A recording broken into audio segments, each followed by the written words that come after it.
그리고 중요성이 떨어진다는 것은 부정적인 감정도 떨어진다는 것을 의미합니다. 중요하지 않은데 두려움, 좌절감, 불만, 근심, 불안감이 생길까요? 안녕하세요. 최혜직입니다. 부자가 되는 것은 여러분의 권리입니다. 여러분은 무엇이든 할 수 있습니다. 지금까지 아무도 이 사실을 말해주지 않았을 뿐입니다. 얼마 전 지인을 만나서 밥을 먹었는데 이야기가 나오다 유튜브를 시작했다고 하니 보여달라고 해서 보여줬습니다. 그런데 본인이 구독자라며 어딘가 낯익은 목소리인데 이제 매칭된다며 놀라워했습니다. 저도 놀라웠습니다. 그리고는 말하지 말걸 하고 후회도 조금 했습니다. 지인의 조언에 따라 영상 시작하기 전 문구를 바꿔봤습니다. 저도 이 문구가 더 마음에 들기도 합니다. 구독자님들은 어떠실지 댓글로 의견 한번 부탁드립니다. 오늘은 전 영상에 이어서 리얼리티 트랜서핑 2권입니다.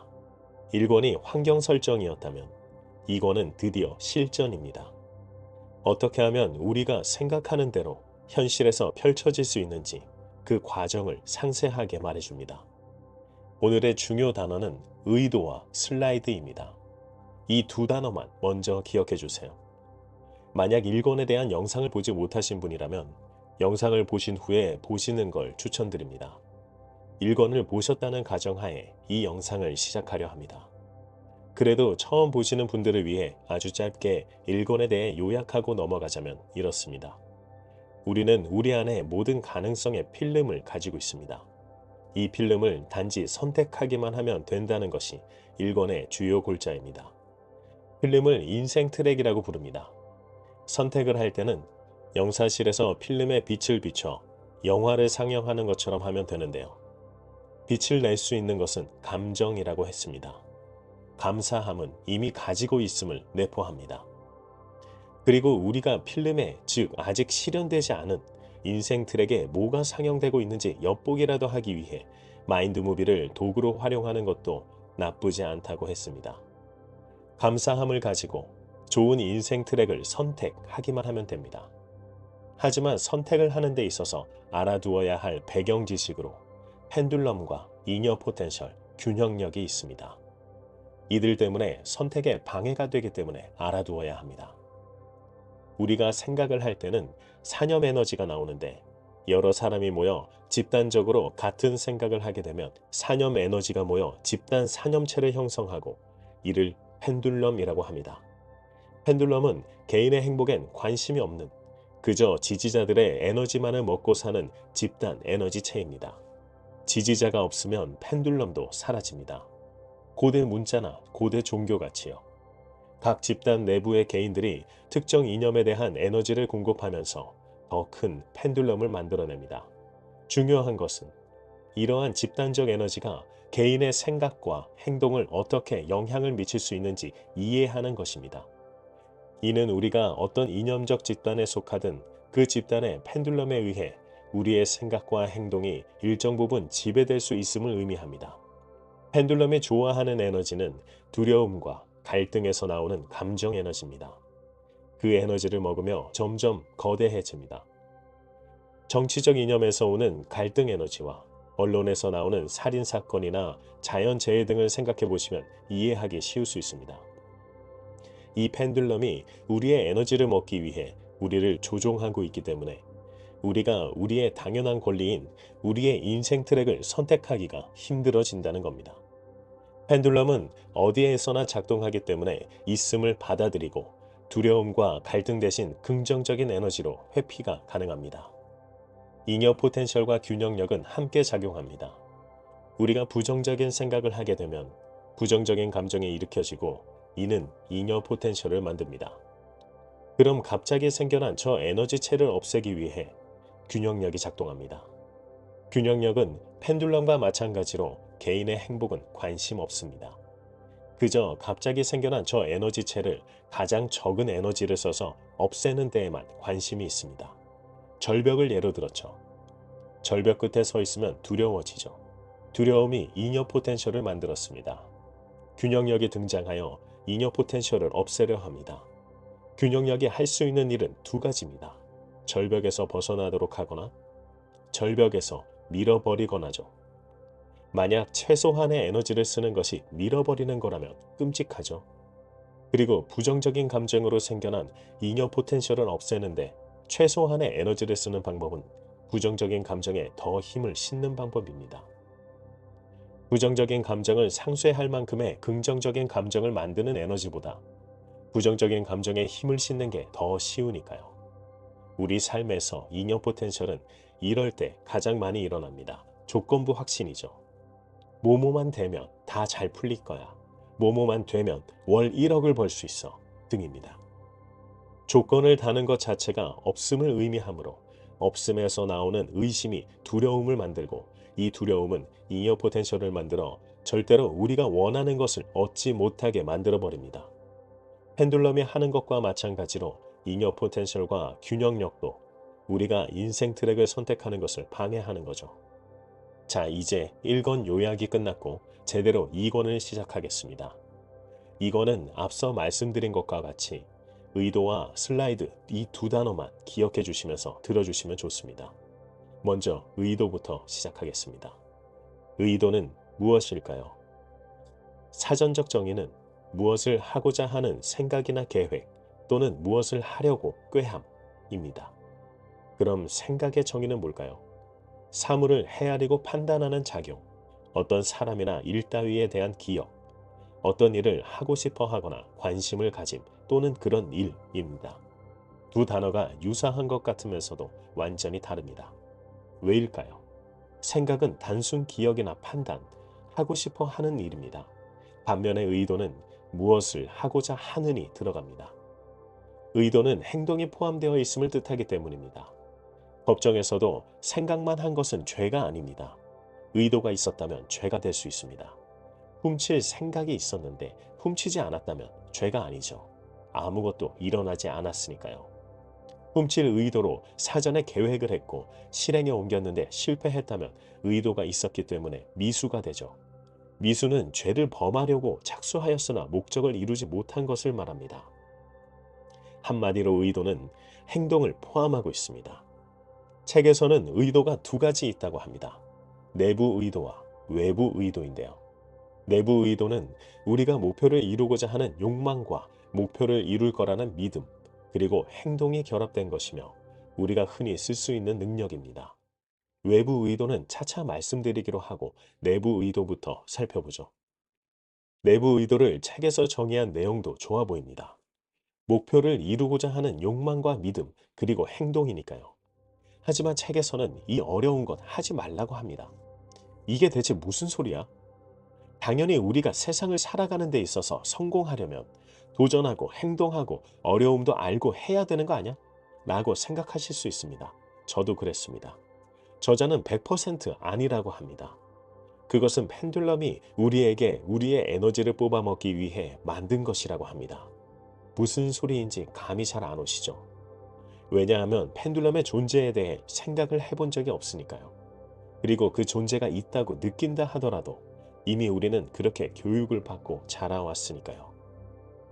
저자는 우리가 단지 선택만 하면 되는 것일 뿐인데 그것을 잊어버렸고 잊어버린 이유가 펜듈럼의 에너지를 뺏기면서 어려운 인생 트랙 위에 올려져 있기 때문이라고 합니다.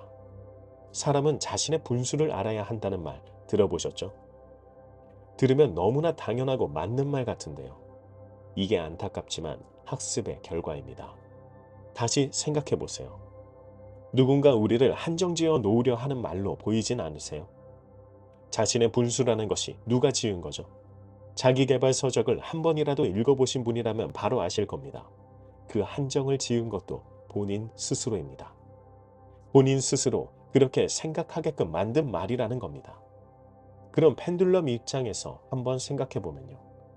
내가 지어낸 말 하나에 스스로 그렇게 한정 지었으니 결핍이 생길 것이고 결핍은 항상 두려움을 만들지 또 에너지를 먹을 수 있겠어. 이해가 가시나요? 결핍은 두려움을 만듭니다. 두려움은 펜듈럼이 가장 좋아하는 에너지체이면서 잉여 포텐셜까지 만듭니다. 그럼 균형력이 발동하고 부정적인 감정에 부정을 더 얹습니다. 이것이 1권에서 말한 펜듈럼이 하는 파괴적인 활동입니다. 펜듈럼은 개인의 행복 따위 관심이 없습니다. 우리 스스로 행복을 차버리고 본인에게 에너지를 쏟도록 만들고 있는 겁니다. 이 펜듈럼 이야기가 나온 것은 내부 의도를 말씀드리다가 나왔습니다. 내부 의도는 목표를 향한 욕망과 믿음, 행동이 결합된 것입니다. 욕망은 잉여 포텐셜을 만들지만 행동을 했으니 상쇄되었습니다. 그리고 내부 의도를 가지고도 충분히 목표를 달성할 수 있습니다. 하지만 힘에 부칩니다. 힘에 부치는 이유가 바로 펜듈럼이 작용하기 때문입니다. 펜듈럼은 이미 세상에 만들어져 있습니다. 내부 의도는 이를 피하려 하기 때문에 힘에 부치는 겁니다. 내부 의도는 나로 하여금 세상을 변화시키려 하고 있습니다. 이미 세상에 만들어져 있는 집단 사념체를 어떻게 혼자서 이길 수 있겠어요? 피하면 피하려 할수록 두려움이 생겨나고 두려움은 잉여 포텐셜을 만듭니다. 잉여 포텐셜은 균형력을 작동시키고 결국 피하던 것을 끌어당기게 됩니다. 그럼 우리는 어떻게 해야 할까요? 우리가 알던 모든 것이 저자인 바딤 젤란드에 의해 부정당해 버렸습니다. 다행히 저자는 방법을 알려줍니다. 이 권에서 가장 많이 나오는 단어가 외부 의도입니다. 앞서 말씀드린 것과 같이 의도는 내부 의도와 외부 의도가 있다고 했었죠. 이제 그 외부 의도가 나옵니다. 외부 의도는 뭘까요? 저자가 말하는 외부 의도의 정의는 목표가 스스로 실현되는 이치에 주의를 모으는 것이라고 합니다. 그러면 펜듈럼으로 둘러싸인 세상이 알아서 본인에게 던져줄 것이라는 거죠. 갑자기 기억나는 것 있지 않으신가요? 네, 불멸의 지혜에서 나온 실체입니다. 실체는 풍요로워서 바라기만 하면 줄 준비가 되어 있는 존재입니다. 저자는 이 실체가 우리에게 던져주는 것을 외부 의도라고 표현한 겁니다. 왜냐하면 그 작동 방식에 대해 설명이 필요하기 때문이죠. 양자 물리학자였던 저자는 이렇게 설명을 풀어나가는 겁니다.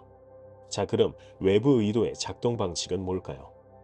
가지기로 결정하는 것, 즉 자신이 자격이 있다고 생각하고 자신이 선택을 내리는 자임을 알기로 결정하는 것입니다. 잠시 내부 의도가 가진 세 가지인 욕망과 믿음, 행동 중에서 하나씩 따져보죠. 욕망은 잉여 포텐셜을 만듭니다. 하지만 행동을 함으로써 상쇄가 되었죠. 잉여 포텐셜은 행동을 하면 상쇄된다고 1권에서 저자가 말해주었습니다. 그럼 남은 것은 믿음입니다. 믿음은 아이러니하게도 의심을 내포합니다. 믿음은 동시에 의심을 하는 것이라고 저자는 말합니다. 믿음이 한순간에 무너질 경우에 바로 드는 감정을 생각하면 알 수 있습니다. 혹은 나는 이 일을 할 수 있다고 믿으면서도 정말 할 수 있을까? 라고 동시에 생각하는 것을 들 수 있습니다. 또한 어떤 글에서 믿음은 존재가 스스로 깨닫는 체험의 단계에서 나오는 것이 아니기 때문에 의심을 내포한다고 합니다. 믿음이라는 단어 안에 반대되는 용어가 함께 있다는 것이 참 받아들이기 힘듭니다. 이것은 우리가 원한다고 하는 것이 없음을 내포하고 있는 것과 같은 걸까요? 받아들이기 힘들더라도 일단 그렇다고 하고 진행해보죠. 그 이유가 있습니다. 그럼 내부 의도가 가진 믿음 말고 외부 의도를 활용하는 방법은 뭘까요?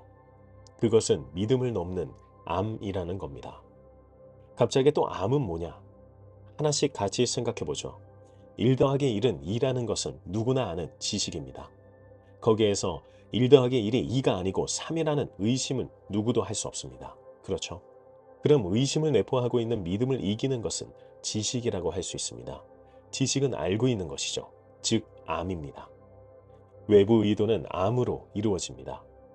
우리가 성공할 것이라는 것, 우리가 부자가 될 것이라는 것을 응당 알고 있다는 것이 외부 의도의 작동 방식이라는 거죠.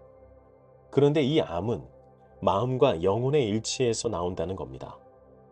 와, 이제 지식이 알미라는 걸 알았는데 마음과 영혼의 일치는 또 뭘까? 이는 자기계발 서적에서 말하는 의식과 잠재의식입니다. 저자는 의식을 마음이라 표현했고 잠재의식을 영혼이라 표현한 겁니다. 우리에게 익숙하도록 의식과 잠재의식으로 바꿔서 진행해보죠. 의식은 정보 처리 기관이죠. 눈으로 보고 뇌에서 필터를 거쳐서 정보를 받아들입니다. 잠재의식은 정보 자체를 처리하지 않고 그저 저장합니다. 눈으로 흘겨본 것조차 저장해둡니다. 그것을 끄집어낼 때는 영감이 떠오를 때 혹은 감정과 결합되었을 때 나오게 됩니다. 의식과 잠재의식을 일치시키는 것은 대부분의 자기계발 서적에서 나오는 것들과 유사합니다. 하지만 저자인 바딤 젤란드는 역시 실망시키지 않습니다. 완전히 다른 관점으로 이야기합니다. 지금까지 자기계발은 긍정 확언을 매일 아침과 자기 전에 읽어라. 의식이 잠재의식에 새기게끔 만들어라고 했었죠. 100번 읽기, 100번 쓰기 등을 통해서도 말이죠. 저자는 이렇게 하면 이녀 포텐셜만 나오게 하는 것일 뿐이라고 합니다. 아, 또 뭔 소리야 이게. 지금까지 내가 읽고 행한 것은 모두 쓸데없는 거였나? 전 정말 책을 읽으면서 분노하기도 했습니다. 그런데 읽다 보니 아, 그렇구나 하고 느끼는 포인트가 있었습니다. 잠깐 다른 이야기인데 책은 그저 책일 뿐 본인이 받아들이기에 맞는 것이 있다면 그게 맞는 겁니다. 굳이 책을 이해하려고 애쓰지 않아도 된다고 생각합니다. 아니면 제 영상을 보시는 것으로 간접 경험을 하실 수도 있으니까요. 그 포인트는 뭐냐면 바로 아까 말씀드렸던 암입니다. 사실 생각해보면 이 암은 자기계발 서적에서 나오는 대부분 내용입니다. 그리고 대부분이 인용하는 성경 구절이죠. 영어권의 자기계발을 읽어서일까요? 너가 원하고 구하는 것은 이미 가진 줄로 믿어라는 성경 구절입니다. 원하고 구하는 것, 믿다 등의 단어가 지금까지 책에서 말한 것과 맞지 않아 보이지만 세월의 차이라고 생각해 주시고 그저 이것이 삶을 표현한 것으로 생각해 주시면 됩니다. 같이 생각해 보죠. 이미 가졌는데 의심을 할 것이 생길까요? 이미 가졌는데 욕망이 생길까요? 따라서 본인 스스로 가지기로 결정하는 것이 외부 의도를 움직이게 만들 수 있는 출발 지점입니다. 자, 이 출발 지점에서부터 의식과 잠재의식을 일치시켜야 합니다. 하지만 이를 일치시키는 것은 좀처럼 쉬운 일이 아닙니다. 저자는 의식과 잠재의식이 일치하기 쉬운 것들을 설명해 주었는데요. 그 쉬운 것들은 안타깝게도 부정적인 것들이 일치가 쉽게 된다고 합니다. 좀 전에 내부 의도가 피하려고 하면 할수록 잉여 포텐셜을 만들어 결국 끌어당기게 된다는 것을 다시 풀어보죠. 내부 의도 안에는 믿음이 있죠. 믿음은 의심도 내포합니다. 의심은 결핍을 낳고 결핍은 두려움을 낳죠. 두려움은 잉여 포텐셜을 낳고 이는 잠재의식이 우리가 선택할 수 있는 인생 트랙 중에 부정적인 주파수가 있는 인생 트랙으로 옮겨 놓습니다. 이때 균형력도 한몫하겠죠. 그럼 의식과 잠재의식의 의견이 일치가 된 거죠. 그렇게 의식과 잠재의식이 일치가 되었으니 외부 의도는 아, 그게 원하는 건가 하고 던져줍니다. 엎친 데 덮친 격이죠. 나쁜 일이 한꺼번에 몰려오는 이유가 여기에 있습니다. 이렇게도 상상해 볼 수 있습니다. 같이 상상하면서 들어주시면 좋을 것 같습니다. 일단 의식과 잠재의식이 따로 분리된 사람처럼 생각해 주시면 편합니다. 의식은 바깥 세상에 한눈이 팔려있는 아들이고 잠재의식은 그 아들을 걱정하는 엄마라고 상상해보죠. 아들은 엄마의 잔소리를 무척이나 듣기 싫어하고 바깥 세상에서 보고 들은 것이 전부인 줄 압니다. 하지만 엄마는 바깥 세상이 어찌 돌아가는 것인지 이미 체험을 해서 알고 있죠. 그래서 아들에게 계속 알려주려고 합니다. 하지만 아들은 들으려 하지 않습니다. 이게 우리의 의식과 잠재의식입니다. 의식은 잠재의식이 하는 말을 듣지 못합니다. 하지만 잠재의식은 알려주려고 합니다. 이걸 알 수 있는 방법을 저자가 말해주었는데요. 이는 잠시 이따가 하기로 하고 외부 의도에 대해 더 진행하겠습니다. 이걸 알 수 있는 방법은 목표를 설정하는 방법인데 그건 영상 후반부에 의도와 슬라이드 설명을 마친 뒤에 해야 자연스럽게 연결이 되기 때문입니다. 부정적인 사례의 외부 의도를 이야기하던 중이었는데요. 이렇게 아들과 엄마는 일치하는 합의점을 찾기가 힘든 와중에 일치하기 쉬운 지점이 있습니다. 바깥 세상에는 펜듈럼이 있죠. 아들은 이미 펜듈럼에 잠식되었다고 보죠. 아들이 바깥 세상에서 펜듈럼이 원하는 바를 꼭 본인이 절실하게 원하는 것처럼 엄마에게 이야기합니다. 의식이 잠재의식에게 말하는 거죠. 엄마는 그것이 아닌 줄 알매도 불구하고 아들이 원하니 본인이 가지고 있는 인생 트랙 중에 아들이 원한 인생 트랙으로 아들을 옮깁니다.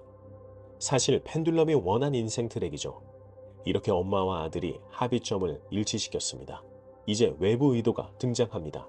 아, 그게 너가 원하는 거군. 철없는 아들과 어쩔 수 없이 들어주는 엄마의 합의점이 일치할 때 외부 의도가 등장하는 겁니다. 이걸 반대로 작용하면 긍정적인 인생 트랙으로 엄마가 아들을 옮겨줄 수 있습니다. 펜듈럼이 있음을 인정하고 아들이 엄마에게 말합니다. 펜듈럼이 원하는 것은 이거지만 내가 진짜 원하는 것은 이거야, 엄마. 이는 다시 목표 설정 방법이 나오게 되는 대목이 됩니다.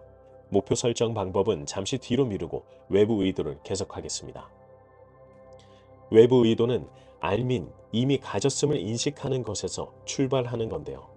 이도 말처럼 쉬운 게 아닙니다. 쉬운 거라면 누구나 다 가졌겠지요. 저자는 이를 하기 위해서 중요성을 낮추라고 합니다. 중요성을 낮추는 것은 대단히 긍정적으로 작용합니다. 중요성을 키울수록 잉여 포텐셜이 나오기 때문에 중요성을 낮추는 것은 잉여 포텐셜을 나오지 않게 합니다. 그럼 중요성을 낮추는 방법은 뭘까요? 저자는 관찰자의 입장을 말합니다. 이 관찰자의 입장이라는 것은 자신을 그저 바라보는 자로 인식하는 겁니다. 마이클 싱어의 상처받지 않은 영혼에서도 이 점을 강조합니다. 수많은 생각들이 오고 갈 때 그 생각들을 주인으로서 바라본다고 생각하면 그 생각들이 멈추는 것을 확인할 수 있습니다.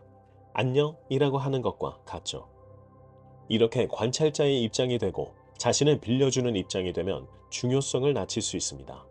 전 영상에서 뭐뭐만 되면 나의 가치를 증명할 수 있어가 될 수 없다는 것 기억나시나요? 조건부 동기부여에서 오는 결핍이 잉여 포텐셜을 만들어버립니다. 이는 뭐뭐만 되면에서 이미 중요성을 한껏 높여놨기 때문입니다. 그저 그것이 되는 것을 아는 것이 중요합니다. 그래서 학원들이 전부 미래 시제를 쓰지 않고 현재 시제 혹은 과거 시제를 쓰며 나는 이미 가졌다고 표현하는 겁니다. 이미 가진 것은 중요성이 현저히 떨어지죠. 그리고 중요성이 떨어진다는 것은 부정적인 감정도 떨어진다는 것을 의미합니다. 중요하지 않은데 두려움, 좌절감, 불만, 근심, 불안감이 생길까요? 그렇지 않죠. 그저 평안할 겁니다. 또한 중요성이 떨어졌다는 것은 행동함에 있어서 주저함도 떨어짐을 의미합니다. 행동을 서슴지 않고 할 수 있다는 거죠. 중요하지 않으니까요. 영국 최연소 백만장자의 논무어처럼 중요성을 현저히 낮추고 일단 시작하나가 생각납니다. 시작은 위대합니다. 그리고 중요성을 낮춘 시작은 더 위대합니다. 시작을 했다는 것은 결론에서 본인이 가졌음을 의미하기 때문입니다. 물론 결론까지 가는데 수많은 역경이 있겠지만서도요. 하지만 중요성을 낮춰서 보면 결국 그 역경도 아무것도 아니라는 점. 그리고 우리의 모든 행동은 미래를 위한 것이지 과거를 위한 것이 아니라는 퓨처 셀프의 말도 떠오릅니다. 한편 저자는 삶에 대해서 지배력을 얻으려면 참여자로부터 관찰자로 역할을 바꿔야 한다고 합니다. 단지 역할 게임에서 연기를 하는 것이고 연기를 함에 있어 바라보는 자를 의식하라고 합니다. 바라보는 자의 의식이 깨어 있으면 깨어 있을수록 상황을 지배하는 능력이 정비례합니다. 즉 중요성을 낮춘다는 것은 관찰자로서 참여자가 연기하는 것을 보는 깨어있는 의식입니다. 솔직히 많이 어렵습니다. 심지어 저자도 외부 의도에 대해 정확히 말하는 것은 어렵다고 책에 표현할 정도입니다. 하지만 확실히 작동하고 있다는 것을 아는 것이 중요하죠. 사실 외부 의도는 조 디스펜자 박사의 당신도 초자연적이 될 수 있다 해서 아들에게 말한 조언과도 유사합니다. 어떻게 그게 이루어질지는 계획하거나 기획하지 않아도 됩니다. 그저 그것이 이루어진다는 암만 가지고 있으면 외부 의도가 움직여준다는 겁니다. 그 알문, 이미 의식과 잠재의식의 일치를 이룬 겁니다. 본인이 원하는 목표를 세웠다면 그것이 이미 이루어진 것처럼 행동하라는 것과 같죠. 그럼 실체가 움직여준다는 것과 같기도 하고요. 이렇게 말하니 쉽죠. 저자는 그 쉬움 안에서 작동 방식이 어떻게 되는지를 설명하기 위해 생소한 단어들을 사용한 것 같습니다. 양자 물리학 자체가 알듯 하면서도 모르는 것 투성인 학문이니까요. 이제 의도에 대해서는 어느 정도 설명이 된 것 같으니 앞서 말씀드렸던 슬라이드에 대해 말해드리고자 합니다. 이 슬라이드가 우리가 바라는 대로 외부 의도가 움직이게 만들 핵심 요소입니다. 의식과 잠재의식을 일치시키기 위한 속성 도구라고 볼 수 있습니다. 이 도구는 사실 마인드무비와 일맥상통합니다. 슬라이드는 일종의 장면인데요. 그 장면을 시각화하는 것을 하라는 겁니다. 우리가 잠들지 않은 상태임에도 불구하고 의식이 잠시 잠을 자는 순간이 있다고 저자는 말합니다. 그때 우리가 준비해 놓은 슬라이드를 껴놓음으로써 의식이 그것을 잠재의식에게 같이 말해주고 일치를 시켜준다는 겁니다. 지금까지 저자는 100번 쓰기나 100번 말하기, 긍정 확언을 매일 아침과 자기 전에 읽기 등을 부정했습니다. 오히려 뿌리의 생각에서 이녀 포텐셜을 만들어낸다는 이유였죠. 그런데 시각화 혹은 심상화는 부정하지 않습니다. 이것을 가장 중요하게 생각합니다. 관찰자의 입장에서 슬라이드를 만들되 그 슬라이드를 체험하는 상상은 주기적으로 라고 합니다. 저자는 말을 하는 것과 쓰기에서 의심을 가지고 여러 번 말해봤자 아무 소용이 없다는 거죠. 차라리 시각화를 하면서 상상을 하면서 감정을 한번 느끼는 것이 훨씬 낫다는 겁니다. 이는 조 디스펜자 박사와 매우 유사합니다. 조 디스펜자 박사가 제시한 명상법에 양자장의 조율하기 명상이 있는데요. 이 명상법은 샨티TV 유튜브 채널에서 활용하실 수 있습니다. 이 명상법을 보면 의식을 점점 확장해서 잠재의식에 들어가 가능성의 공간에 조율하는 건데요. 그 공간에 들어가 아무 사람도 아무 생각도 없는 상태에서 우리가 상상하는 미래와 조율하라는 겁니다. 그렇게 그 미래를 직접 체험해 보라고 하는 겁니다. 그런데 이 시각화와 심상화가 좀처럼 쉽지 않죠. 그래서 조 디스펜자 박사는 마인드무비를 도구로 활용할 수 있다고 한 겁니다. 즉 저자인 바딤 젤란드가 말한 슬라이드는 시각화입니다. 시각화를 하면서 중요한 것은 이루어졌을 때의 감정을 느껴보라는 겁니다. 그리고 그걸 의식이 잠자는 순간에 껴넣는 걸 이야기하는데요. 이것은 그 시각화를 언뜻 계속해서 상기시켜야 할 수 있습니다. 이렇게 해서 의식과 잠재의식이 일치를 이루면 외부 이도가 나타나서 던져준다는 거죠. 풍요로운 실체가 툭 던져준다는 것과 같습니다. 지금까지 사뭇 다른 관점으로 어렵게 보였던 내용들이 쉽게 느껴지는 순간이셨으면 좋겠습니다. 결국 저자도 시각화를 통해 의식과 잠재의식을 일치시킨다는 것에는 다른 자기계발 서적과 마찬가지로 동의를 한 것이니까요. 단지 뿌리 생각이 안 될 것을 알면서도 의미 없이 쓰고 말하는 것을 경계하는 것입니다. 자, 이제 두 개 단어인 의도와 슬라이드에 대해 모두 말하였습니다. 하지만 의도를 말하면서 목표 설정 방법에 대해 이야기한 것이 있죠. 이것은 이 두 단어를 알고 나서 들으면 이해가 쉽습니다. 의식인 아들은 바깥 세상에서 펜듈럼에 의해 펜듈럼이 원하는 것을 본인이 원하는 것인 양 엄마에게 이야기합니다. 우리가 스스로 대부분 하는 겁니다. 유튜버들이 딱 이렇게만 따라하면 월 1,000만 원 가능하다고 하는 것 많이 보셨죠? 눈송이 하나도 저마다 다른데 유튜버가 한 방법을 따라한다고 해서 똑같이 월 1,000만 원이 가능하다고 생각하는 것 자체가 바로 펜듈럼입니다. 이는 제가 유튜버를 인용했을 뿐 제가 한 말이 아닙니다. 저자가 한 말입니다. 펜듈럼은 나를 보고 그대로 따라해. 그러면 너도 할 수 있어. 를 가장 잘 이용한다고 합니다. 그럼 의식인 아들은 설레어 하면서 그걸 엄마인 잠재의식에게 말하는 거죠. 그렇게 되었을 때 부정적인 상황에 대해서는 이미 앞에서 얘기했죠. 결국 내가 할 수 있을까? 란 의심이 자리 잡게 되고 이 의심이 의식과 잠재의식이 일치해서 외부 이도가 부정적인 것을 던져줍니다. 이때 우리가 할 수 있는 방법은 이겁니다. 엄마의 기분 살피기죠. 본인과 대화를 실제로 해보는 겁니다. 목표를 잡았다면 그 목표를 본인에게 실제로 말해보는 겁니다. 그럼 직접 말을 듣지는 못해도 본인의 기분이 어떤지 알 수 있습니다. 그 기분이 엄마의 기분 살피기입니다. 하지만 엄마는 좋다는 표현을 할 줄 모릅니다. 그래서 목표를 들었을 때 본인의 기분이 그저 평안하거나 아무렇지 않다면 괜찮을지도 모릅니다. 하지만 목표를 들었을 때 본인의 기분이 무거운 느낌이 난다면 그것은 본인의 목표가 아닙니다. 엄마인 잠재의식은 본인이 원하지 않는 것은 정확히 알고 있습니다. 아들인 의식은 이를 잘 살펴서 목표를 잘 정해야 합니다. 어떠셨나요? 저 또한 목표를 월 1억 벌기로 한 적이 있었습니다. 그런데 기분이 무거워지는 것을 느꼈습니다. 이것은 제 목표가 아니었을까요? 또 다른 이야기가 되기도 하는데요. 그것보다는 목표를 잡고 이루어졌다면 돈은 따라오기 마련이라 그렇습니다. 돈은 단지 부산물입니다. 그래서 저도 엄마 기분 살피기를 해봤죠. 그랬더니 제가 해야 할 목표들이 정확히 뭔지 알았습니다. 그리고 이미 그것이 이루어지고 있다는 것도 어렴풋이 알게 된 것 같습니다.